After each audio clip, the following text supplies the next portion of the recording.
Hello lettering friend, I'm Sarah from Ensign Insights. In this video, I am going to show you 10 ways to letter November. I am using the Edding brush pens. I first heard about these when I was asking what pens were similar to Crayola markers in other countries, meaning pens that were easily found and relatively inexpensive.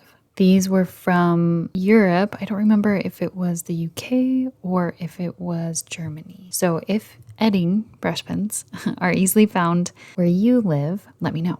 I found them on Amazon in the US. They were a little more expensive than I think in other countries because they are not easily found here.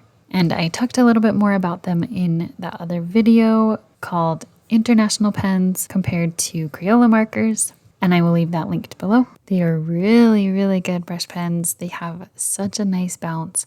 It's a nice firm nib, but still flexible enough.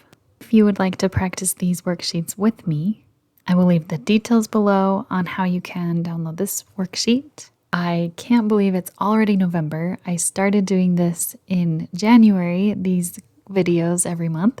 And honestly, I didn't have any idea what was going to be happening in the year 2020. So it kind of has been nice to have this every month, that I know this video that I'm going to be sharing among all the craziness that has been happening in the world. Since we're coming to the end of the year, I am trying to make a plan for what I could do as a monthly series next year. I have a few ideas. If you have something that you would like to see every month, maybe similar to these monthly styles or maybe something else, let me know.